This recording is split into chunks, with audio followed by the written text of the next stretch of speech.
Red Diamond is still guys, back again with another video. Today we're reacting to another My Story animated.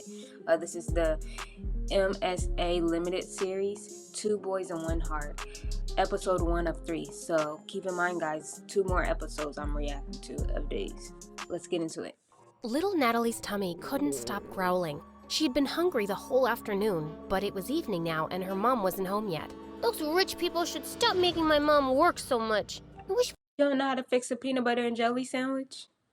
we'd never moved from France. Mom didn't have to work so hard there like she does here. As she walked outside, she heard loud music coming from the biggest mansion in the whole countryside from afar. Her tummy told her to go there, and she found out there was a large party happening in the garden. Natalie started drooling when she saw the huge feast. She tried to sneak in, but a group of women blocked her. Where do you think you're going, little girl? I'm hungry. Can I have some meat, please? And a glass of juice, too? Just look at her dirty clothes and hands. Ooh, these rich, mean people. You know how some people be rich and mean. Ugh. Disgusting. You're not welcome here, child. Be off with you. Natalie was so mad at their meanness. Just as she turned to leave, she noticed a young boy around her age hiding in the bushes, and he looked furious. He was staring at a maid who was being scolded by the lady of the mansion, Mrs. Harrison. How can you serve these fruits in a stupid basket? We have an expensive tray for this. Another mistake, and you're fired. Mr. Harrison was trying to calm his wife No way you about to grab my wrist like that, lady. I'll knock your butt out, boy. Down when their daughter Harper, who was the same age as Natalie, was making things worse. I don't have the mood to eat those fruits anymore, Mom. That woman ruined my night. Natalie felt so bad for the humiliated maid. She joined the boy in the bushes. I hate these people. Me too. And that's my mom they're yelling at. They don't deserve all this delicious food. I have to teach them a lesson. Wait, are you gonna do something bad? Mom said you shouldn't do bad things no matter what. But he just ignored her and dragged a bag of manure lying close by. Then he started climbing a tree that overlooked the garden. But moments later, the branch under him cracked, and he went tumbling down straight onto the food table, spreading cow poop everywhere. Everyone screamed, and Mrs. Harrison looked ready to explode. She yelled for security, and Natalie thought she had to do something to save her friend. And with that, she ran towards the nearest barn, rode on a young horse, and made it run around the garden, completely ruining the party. You little rascal! On a yellow horse? Where'd she get a yellow horse from? Natalie grabbed the boy's hand and they fled the scene. I can't believe you just did that. You're so cool. Natalie's tummy suddenly let out another growl. He chuckled and took out an apple from his pocket. For you. Make it 2, 'cause I saved your butt. I'll get you another one soon, promise. What's your name? Natalie. And you? Caleb. Nice to meet you, Natalie. Can we be friends? Okay. And since then, Caleb and Natalie became best friends. Growing up, they shared their love for food and their hate for rich and mean people, especially for people like the Harrisons. Caleb was 11 years old when his mom met a guy, Mr. Cross, a gardener for the Harrisons. His mom said that from now on, Mr. Cross would be taking care of them. Hello, Caleb. Your mom told me you like apples. Wait, why is Mr. Cross suddenly taking care of them? Like, is she dating this dude? Like, who is he? Why you just bringing some stranger into the house saying he gonna take care of us from now on? And reading? Not long after, Mr. Cross and Caleb's mom got married, and he became the hero in Caleb's eyes. He was so amazed by his stepdad, how smart and strong he was, and how good he was to both him and his mom. When I grow up, I want to be just like you, Dad. I'm sure you'll be better than me and every wealthy man in this land. Hopefully he don't turn and try to be like mean all of a sudden, you know what I'm saying? And my child. He would help Caleb understand his math homework, give him tips on how to build a dove house, and he also gave him really good life lessons. My dad told me something. I want to share it with you too, 'cause you're my best friend. Really? Tell me. He said, sometimes we need to stand up for ourselves and fight back, whatever it takes. Yes, we fight back the right way. Mom said we shouldn't do bad things no matter what. I know, you told me. But is it bad to defend ourselves? Do we just let other people do bad things to us and say nothing? No, defense is defense, you know what I'm saying? Especially if it's towards you, defend yourself. You always speak about how unfair the system is in this town for poor people. Yeah, I do think that. Like, if someone hurts you, I'll hurt them too. Natalie was surprised by how firmly Caleb said it. Suddenly, as she changed her position, she lost her balance and fell. Caleb laughed and helped her up. Now, I don't know how to hurt the fence or the ground, but Caleb then kicked the fence and stomped his foot on the ground. Natalie found it funny. She liked the thought of Caleb as her protector and felt really lucky to have a best friend like him. And over the years, she grew to like him as much more, but she was too scared to admit it, too scared to ruin their friendship. One day in high school, she decided to cook his favorite food and surprise him at lunch, but her heart ached with jealousy when she saw him laughing with some girls in the canteen. She was leaving when Caleb called her name and walked up to her. Dang, I know she was jealous. Is that for me? Before she could reply, the girls jumped in and glared at Natalie. Why are you friends with that dumbhead, Caleb? Same question. Handsome boys. Man, I would cuss all them out for talking about my friend like that. Don't come for her.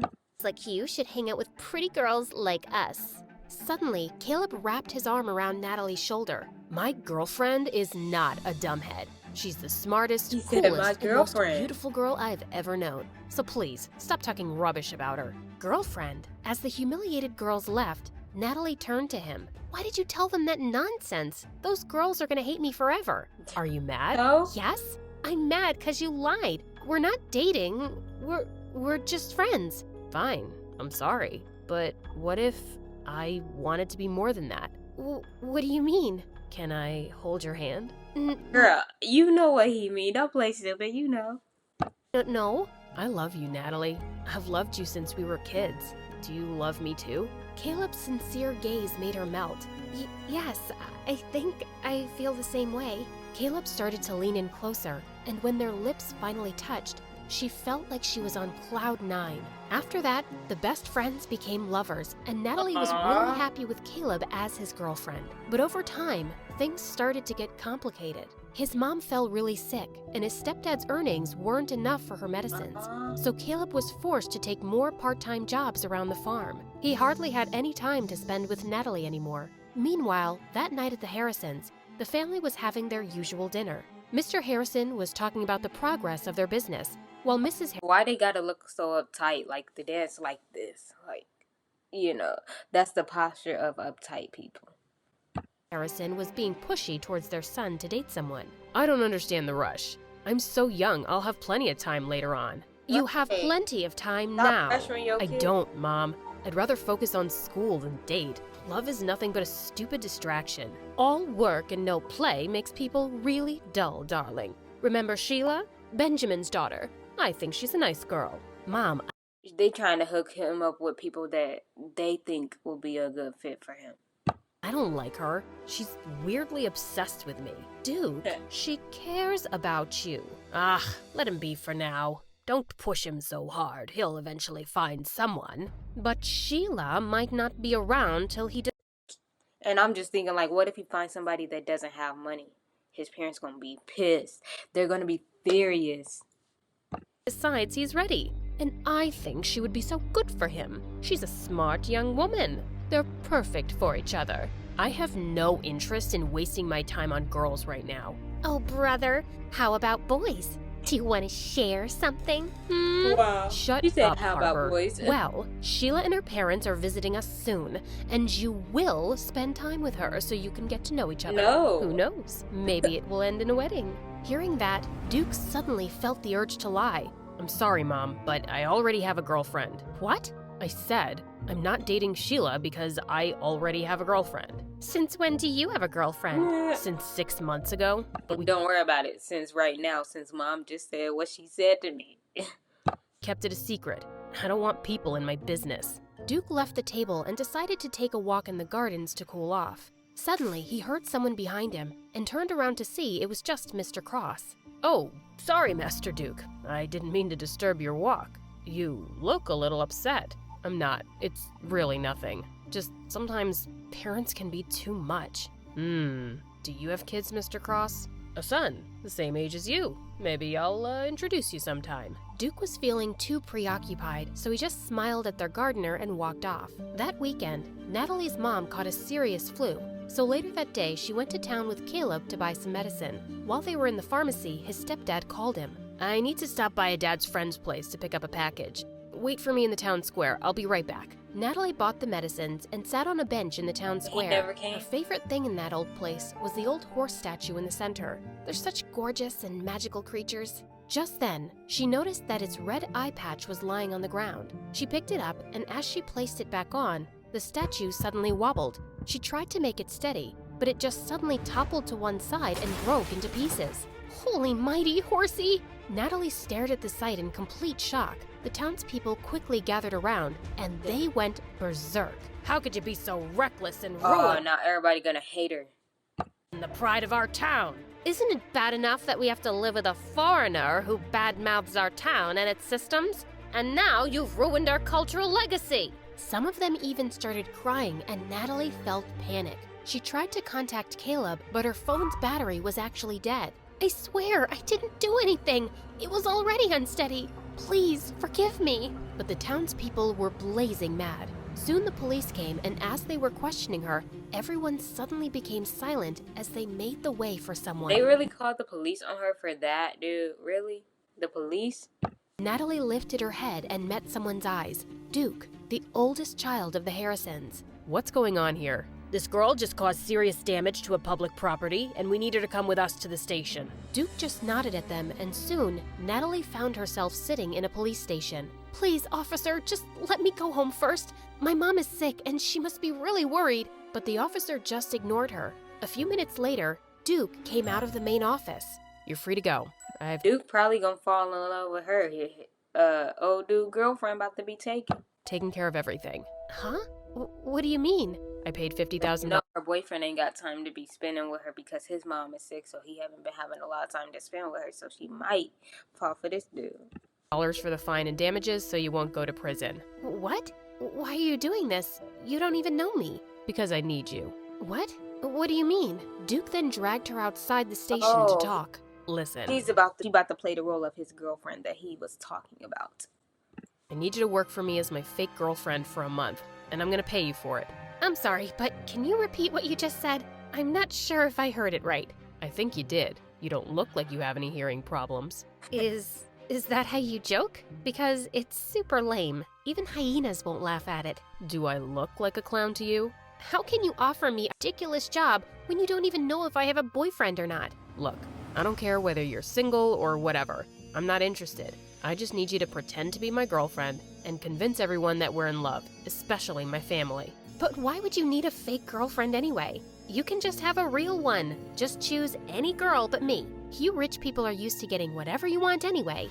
I asked you to be my fake girlfriend, not to become an interviewer. In private, we'll be practically strangers minding each other's business.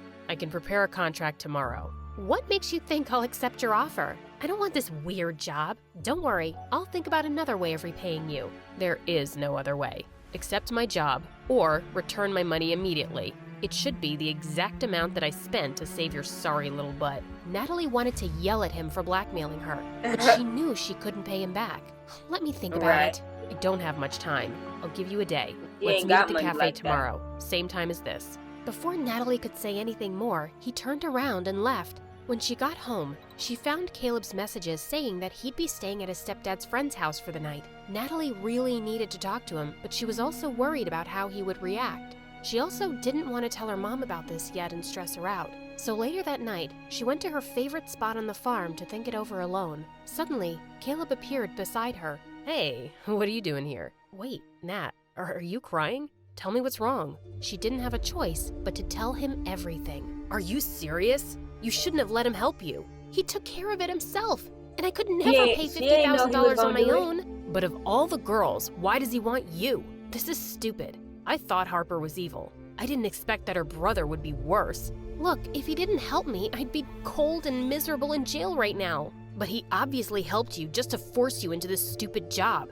What am I gonna do? He left me with no choice. Seeing my girlfriend dating another guy is torture, Nat. It doesn't matter if it's fake or not. Caleb got up and furiously kicked some rocks. Okay, fine. I won't do it. I'll have to think of another solution then. As Natalie's tears poured, Caleb sighed and sat down. Okay, I'm sorry. Don't cry, please. Let's talk this over. You'll just be acting, and it's only for a month, right? And Are you sure he's paying you a huge amount for it? Yes, I'll just be a fake girlfriend. I'll never fall in love with that jerk, ever. Okay, I'll agree to it, but on one condition. What is it?